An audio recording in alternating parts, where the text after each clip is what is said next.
हमारे साथ में है miss India world 2023 Nandini Gupta, जो कि अगले महीने हैदराबाद में होने जा रहे हैं मिस वर्ल्ड 2025 में भारत को रिप्रेजेंट करने जा रही हैं। तो नंदिनी, कैसी हैं आप? मैं ठीक हूँ सर। आप बताएं, आप कैसे हैं? I am good. बस आपसे बात हो रही है तो सही हो गए, अच्छे हो गए हम। वाह। क्योंकि आप भारत को रिप्रेजेंट जी। करने जा रही हैं अगले महीने। जी। तो जी। कितनी खुश हैं, कितना एक्साइटमेंट है, कितना एक डर है, क्योंकि पूरे भारतवासियों की नजर अब हम्म। नंदनी पर है। सर, पूरे वासियों की नजर ही नहीं बट उनका प्यार मेरे साथ है। मैं भारत को भारत में रिप्रेजेंट कर पा रही हूँ, वो मैं कहूँगी मेरा खुश नसीब है। और मुझे वो अपॉर्चुनिटी मिल रही है कि 72nd miss world festival India में हो रहा है। और पिछले साल भी जो कि इंडिया में हुआ था, इससे पता लगता है कि हमारे इंडिया का और मिस वर्ल्ड ऑर्गेनाइजेशन का बॉन्ड कितना अच्छा है। That we are welcoming and they are willing to utilize the wealth and utilize the warmth and the wealth of India, the wealth of our traditions and culture. Nandini, आप राजस्थान की रहने वाली हैं। After then आप एक किसान फैमिली से हैं, और आप मिस इंडिया वर्ल्ड का अपना खिताब जीता। अब आप जी। भारत के एक एक तरीके से आप हम क्या कहें, फ्यूचर मिस वर्ल्ड कहें, क्या कहें हम, है ना? तो कैसा लग रहा है आपको कि आप इस इवेंट का हिस्सा होने जा रही हैं, और क्या क्या तैयारियां हैं खासकर नंदिनी की? सर, बहुत गर्व महसूस होता है कि जो सपना मैं पहले देखती थी ऐश्वर्या राय मैम को, प्रियंका मैम को स्टेज पे, जैसे वो गाउन में चल के आ रहे हैं और भारत का प्रतिनिधित्व कर रही हैं मिस वर्ल्ड स्टेज पे, अब शायद वो मैं कर रही हूँ, करने जा रही हूँ। और I'm very eager to wait and to actually unfold what the journey will be like. 120 countries in India. That's a proud moment. And the fact that they'll be in India for 25 days, we'll be experiencing the hospitality, the love, the warmth, the traditions, the culture. The list can go endless, but I have to mark the list by food. Food is something that we cannot miss in India. तो नंदिनी, कुछ pressure तो होगा, क्योंकि Mm. सबकी नजर है, आपकी family की नजर है, पूरे भारत की नजर है नंदिनी पर, तो कुछ लगता है प्रेशर? सब प्रेशर के बारे में तो मुझे लगता है सोचने का टाइम ही नहीं मिला, क्योंकि अभी तैयारियां इतनी जोरों शोरों से चल रही हैं, तो क्या ही आप प्रेशर के बारे में सोचोगे। अभी आप सिर्फ ये देखते हो मैं कैसे बेटर कर सकती हूँ, कौन सा वीकनेस है मेरा। एक हर इंसान का अपना वीकनेस होता है, तो क्या वीकनेस है, किधर काम कर सकते हैं, क्या स्ट्रांग पॉइंट है, कैसे इसको पॉलिश करना है। तो अभी प्रेशर के बारे में मैंने सोचा नहीं, बट जो आपने मेरे दिमाग में अभी एक क्वेश्चन डाल दिया है, तो आज इस इंटरव्यू के बाद में मैं यही सोचने वाली हूँ। मुझे ऐसा लग रहा है कि नंदिनी अब मिलेगी नहीं, जहां सुमित का नाम आएगा आएगा तो भैया ये तो प्रेशर डालता है, मिलो ही मत इससे आज के बाद, ऐसा तो नहीं होगा? ऐसे मत कहिए, मेरे पापा का नाम सुमित है, तो फिर ओ। मुझे पापा से मिलना पड़ेगा तो आपसे भी मिलना पड़ेगा, ऐसे नहीं है। और अगर आपसे मिलना पड़ेगा तो पापा से मिलना पड़ेगा। ये बताइए कि आजकल नंदिनी की क्या तैयारियां हैं, क्या क्या दिनचर्या है? सुबह उठने से लेकर शाम तक वर्कआउट हुआ, हर एक हम्म। चीज पे ध्यान देना पड़ता है, और ये तो एक तरीके से एक वर्ल्ड लेवल का कंपटीशन है। तो जी। एक एक्स्ट्रा हमको वर्कआउट करना पड़ता है ना? तो क्या कर रही है हाँ जी। नंदिनी आजकल? वो नंदिनी सुबह उठती है, सबसे पहले अर्ली मॉर्निंग मेडिटेशन चलता है, फिर हम कुछ थोड़ा बहुत प्री वर्कआउट खाते हैं, फिर उसके बाद हम जाते हैं पिलाटेस के लिए, हम जिम जाते हैं। बहुत हेक्टिक स्केड्यूल के बाद भी ऐसा लगता है आधी नींद के अंदर जिम जा रही होती हूँ मैं, कि करना है करना है करना है, बेस्ट फिजिक में आना है। एंड देन उसके बाद में फिर वापस घर आके अपना ब्रेकफास्ट करना, अच्छे से ब्रेकफास्ट करती हूँ, अपना हैवी ब्रेकफास्ट।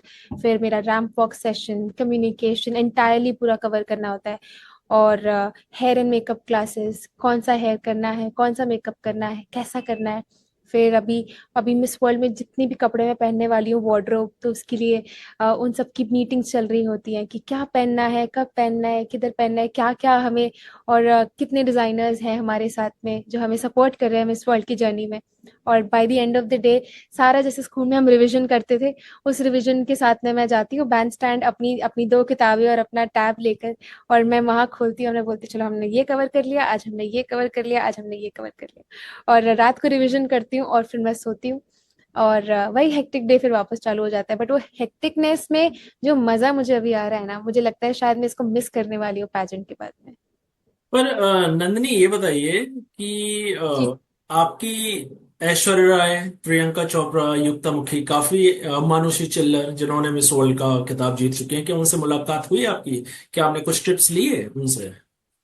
सर मुलाकात नहीं हुई है, बट मैं चाहती हूँ कि जिस लेडी की वजह से मेरा ये पैजेंट्री का एक सपना मेरे अंदर वो आया कि मुझे मिस मिस वर्ल्ड बनना है, ऐश्वर्या राय बच्चन मैम की वजह से। मैं चाहती हूँ कि वो मेरे मिस वर्ल्ड के टाइम पे, क्राउनिंग के टाइम पे प्रेजेंट हो, ताकि वो एक जो फुल सर्कल मोमेंट हो वो लाइफ का पूरा हो पाए। पर ये बताइए कि इससे पहले काफी कैंडिडेट्स थे जो मिस वर्ल्ड जीत के आए हैं। उन्होंने कुछ जी। हिस्ट्री बताई थी बिहाइंड द सीन, जैसे आपके साथ में जो दूसरे प्रतिभागी रहते हैं वो कुछ कहीं आपकी ड्रेस काट देते हैं, कहीं आपके साथ ऐसा कुछ भेदभाव करते हैं, डिस्क्रिमिनेशन करते हैं, तो ऐसा कुछ हुआ होता है? क्योंकि आप तो मिस इंडिया का खिताब जीत चुकी हैं, तो ऐसा होता है क्या? ये सच है? सर मिस इंडिया में तो मेरे साथ नहीं हुआ, और बाकी तो हम जितनी भी लड़कियां थी, मैं तो सेकंड यंगेस्ट लड़की थी पूरे पैजेंट के अंदर। तो हम तो मस्ती करते थे, हम कभी किसी को छेड़ना, कभी मजाक करना, कभी सारे एक साथ खाना खा रहे हैं, कभी कोई खाना नहीं खा रहा तो उसको उसको जानबूझकर डांट कर खाना खिलाना कि खाना खाओ, क्योंकि प्रेशर में आके काफी लोग खाना नहीं खाते। जैसे मैं भी कभी कभी खाना खाना भूल जाती हूँ, क्योंकि मैं कंटिन्यूअसली काम कर रही हूँ तो लगता है नहीं खाना खाऊंगी तो नींद आएगी। तो मुझे भी पकड़ पकड़ के ऐसे कि नहीं खाना खाओ, खाना खाना भूल नहीं सकते। तो मुझे नहीं लगता, मेरे साथ ऐसा कभी नहीं हुआ। और मिस वर्ल्ड के अंदर भी सारे जो कंटेस्टेंट्स हैं, सब अभी तो मैं सबको भी फीडबैक दे रही हूँ, अभी सबको R&D दे रही हूँ कि भी आप अपना सनस्क्रीन कैरी करना, हैट कैरी करना, जैकेट्स करना, क्योंकि तेलंगाना में, हैदराबाद में थोड़ी गर्मी है, हम्म। ह्यूमिडिटी है थोड़ी।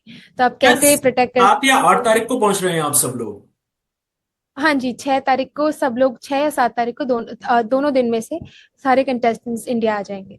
मुझे ऐसा लग तो रहा है मई कि में हमको आने वाला इस इवेंट के साथ आपको हैदराबाद के आसपास की जगह भी एक्सप्लोर करने का मौका मिल रहा है, अगर मैं सही हूं तो, क्योंकि आपको वो एज ए आपको वो जगह घुमा रहे हैं जो हैदराबाद के आसपास की टूरिस्ट प्लेसेस हैं।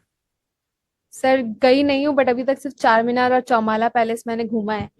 तो जिधर भी मिस वर्ल्ड ऑर्गेनाइजेशन और तेलंगाना टूरिज्म गवर्नमेंट जहां तक भी सोचेंगे कि हमें घूमना चाहिए और हम उसको कैसे प्रमोट कर सकते हैं, गोलकोंडा फोर्ट, फलकनुमा पैलेस और रामोजी फिल्म स्टूडियो कॉम्प्लेक्स मेरे लिस्ट में है।